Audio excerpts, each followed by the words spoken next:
ब्रह्मा कुमारी बहनों की तरफ से तहे दिल से स्वागत है, स्वागत है, स्वागत है। आज बहुत ही सुनहरा दिवस है। दिवस तो कल ही था, फेस्टिवल आज है, आनंद आज लेना है।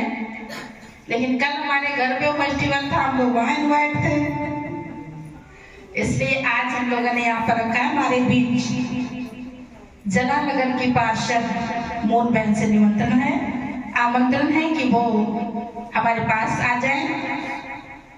आदरणीय परम श्रद्धेय हमारी चाची उमा जी, वो भी आ जाए। साथ में प्रिय भाभी जी, परम श्रद्धेय आदरणीय निर्मल भाभी जी।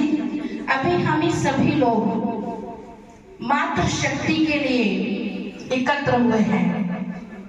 हाँ, कृपकों की जो आपका रंगमंच का कार्यक्रम आप माई गॉड शिवा पे भी देखते हो, बहुत अच्छी डायरेक्टर और वहाँ की बहुत अच्छे सेक्रेटरी भी हैं ये, और इन्होंने कृपकों को अपनी फैमिली के अंदर समस्त कॉलोनी को ऐसे बांध के रखा है कि शायद हम तो सोच रहे थे कि बाबा वहां पहुंचेंगे कैसे, लेकिन इन्होंने घर घर बाबा पहुंचा दिए हैं और बहुत अच्छी सेवाएं वहां पर दे रही हैं। ऐसे परम प्रिय राखी बहन के लिए भी, दीपक के लिए यहाँ पर आमंत्रित कर रहे हैं कि हम सभी शिव शक्ति स्नेह मिलन, बिना शक्तियों के तो कुछ होता ही नहीं है। आप सभी लोग अपने संकल्पों का हाथ बढ़ाएंगे और सबके आत्मदीप जलेंगे, और कोई भी कार्य करने से पहले कहते हैं कि भाई इस समय क्या चल रहा है, हम सबके लिए संगम है और दुनिया में तो कलयुग है ना, कलयुग है ना, दुनिया में क्या है, कलयुग है। तो इस कलयुग में बिना कुछ किए तो कुछ होता ही नहीं है। होता है, कुछ होता है। तो ऐसे कहते कि कोई भी हम कार्य करें, कोई सलाह देने वाला, कोई डायरेक्शन देने वाला हमारे बीच में कोई है, तो ऐसे अपनी मित्र, हमारे मित्र हैं, बाकी तो सब विचित्र हैं। श्रीमती योगिता मिश्रा एडवोकेट, वो भी हमारे दीप प्रोजेक्ट में शामिल होगी, क्योंकि समाज में हर प्रकार का व्यक्ति चाहिए, चाहे वो डॉक्टर हो, मास्टर हो, अधिकारी हो, यहाँ तक कि भिखारी भी हो। हम सब क्या बने हुए हैं, अभी दीदी बोल रहे थे तो हम सुन रहे थे, हम सब क्या हैं, क्या हैं, हम सब क्या हैं, अधिकारी हैं, नहीं बाबा के बच्चे हैं, क्या हैं, क्या हैं, हम सब आत्मा हैं, सब आत्माएं हैं, लेकिन सब हम अधिकार से उस ईश्वर से, कौन है हमारा, वो पिता है, और पिता से कोई चीज मांगी नहीं जाती है, बट हम लायक बने और उससे हम ले लें, तो मांगने की कोई आवश्यकता नहीं है। हमारे बचपन को देखते हुए आगे बढ़ाने वाले, हर मेले में हमको खर्चा देने वाले हमारी आंटी जी भी बैठी हुई हैं। रमन आंटी से भी निवेदन है कि वो भी दीप प्रज्वलित के समय यहाँ पर अवश्य आएंगे, और सभी शिव बाबा के आत्मिक बच्चों के लिए ऐसे ही अगर हम उमंग उत्साह से भरपूर रहें, तो दीदी के शब्द अभी सुन रहे थे, हमारा स्वर्णिम भारत आने में कोई देरी नहीं, लेकिन क्या है, हर काम कर लेते हैं, जितनी ठंड उतना बढ़िया भोजन, ऐसा है, जितनी ठंड उतना बढ़िया, लेकिन दूर क्या है, आश्रम, आश्रम दूर है, बाबा दूर है, बाबा दूर है, बस रजाई में बैठे, कहते रजाई रजाई मिल जाए। बाबा आज कहा था ना अपने बच्चे रजाई लेनी है, लेकिन बाबा ने ये भी तो कहा था रजाई छोड़नी है। लेकिन रजाई छोड़ने के साथ साथ कौन सी रजाई?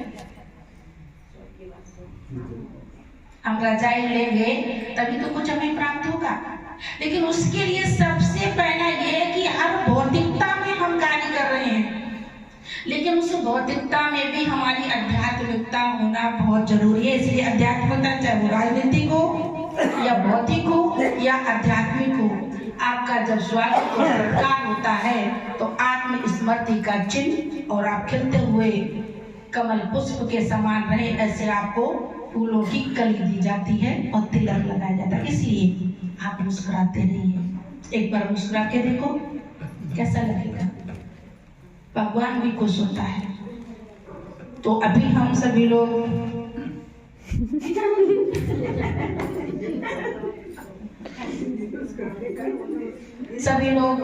आज वो सोचिए कि हम लोग भी अपना सभी लोग हाथ बढ़ाए हैं और दीप जलाएंगे, खुशियां मनाएंगे और 2025 हम सब बच्चों के लिए बहुत बहुत कल्याणकारी है।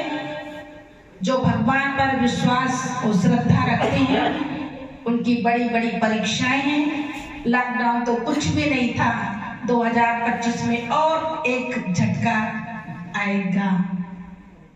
और किस रूप में आता है? सावधान रहिए, हमेशा एवर रेडी, तैयार। जो भी होगा देखा जाएगा। अपने को कमर कस के रखिएगा। अभी एक छोटा सा हम एक कहते मोबाइल में देख रहे थे, तो कहते प्रकृति के आगे कभी नशा नहीं दिखाना चाहिए, कभी ताकत नहीं दिखानी चाहिए। तो कोई बॉडी बिल्डर था, जो कहीं घूमने गए होंगे तो वहां से काफी झरना की लहर बह रही होगी, आती है ना, ऊपर से झरना आता है, काफी तेज समुद्र का रोल आता है। तो एक पतला दुबला दोस्त था, वो खड़ा था उसके पास। बोले देख भैया मैं तो नहीं दिखाता, प्रकृति है कब धोखे में ले जाए। बोले मैं तो बॉडी बिल्डर हूँ। उसने जैसे ही लहर आई और तो दोनों बाजुओं को फुला के दिखाया कि हमारे इतने मसल है, तब तक लहर उनको ले गई। तो कहा कि प्रकृति के आगे हमें कभी भी अपनी बॉडी का नशा नहीं दिखाना चाहिए, क्योंकि हमारा शरीर एक पानी का क्या है? बुलबुला है। शक्ति किसमें है? आत्मा में। बल किसमें है? आत्मा में। प्रेम किसमें है? आत्मा में। शक्ति किसमें है? आत्मा में। ज्ञान किसमें है? आत्मा में। पवित्रता की झलक भी हमारी आत्मा में ही है, जिससे हम बड़ी बड़ी काली रातों में भी पार हो जाते हैं। जैसे कहते हैं शेरों वाली माँ, ये पवित्रता की ही शक्ति है कि दुनिया में ऐसे उदंड लोग घूमने वाले शेर पर सवारी कर लेती है। वो भी क्या करते हैं? हाजी हाजी नाजी नहीं करेंगे। क्यों? ये ज्ञान शक्ति ये सब क्यों देते? शिव। इसलिए कहते हैं शिव शक्ति। पांडव बेचारे सोच रहे हैं हमारे लिए कुछ नहीं बोला। शिव शक्ति पांडव सेना, ये वो सेना है जो कौरव और पांडव को तो दिखाई देती है ना बीच में, और शिव शक्ति सेना ये गुप्त है, जो अभी हमारा महाकुंभ चल रहा है उसमें दिखाते हैं और बताते भी हैं कि हमको गंगा और यमुना तो दिखाई देती है, लेकिन त्रिवेणी है कहा जाता है, लेकिन उसमें सरस्वती कहाँ है? छिपी हुई है, वो दिखती नहीं है। और दिखेगी तो कैसे? ज्ञान से। तो ये शिव शक्ति सरस्वती ब्रह्मा कुमारी की आपकी सेना है, जो कि आने वाले समय पर हम सभी लोग चिल्लाते हैं कि स्वर्ग आएगा, स्वर्ग आएगा, राम राज जाएगा, राम राज जाएगा, लेकिन हम लायक तो बन जाएं। उसके लिए अपना ये जो हमारी जो 2025 चल रही है, दृढ़ संकल्प करो कि 20 घंटे हमारे घर के कार्य के लिए, तो 4 घंटे किसके कार्य के लिए? किसके लिए भाई लोग? किसके लिए? किसके लिए? बाप के लिए। और बाप के लिए भी नहीं है, वो किसके लिए? हमारे लिए। इसलिए अपनी आत्मिक ज्योति को जगाओ और समय को भूलो मत। जो चला गया वो दोबारा वापस नहीं आएगा। तो इसलिए हमें आगे बढ़ना है, आगे चलना है। अभी हम जिन बहनों के नाम बोले हैं सभी लोग हमारे साथ आ जाएं और दीप प्रज्वलित करें।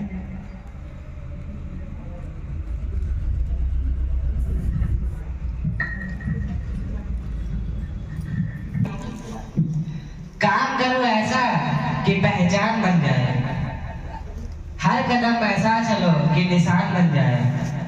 काम करो ऐसा कि पहचान बन जाए, हर कदम ऐसा चलो कि निशान बन जाए। यहाँ जिंदगी तो हर कोई जी लेता है, जिंदगी जियो इस कदर की एक मिसाल बन जाए, एक मिसाल। तो अब आदरणीय दीदी जी दीप प्रज्वलन करेंगे और सभी लोग ताली का सहयोग जरूर देते रहे।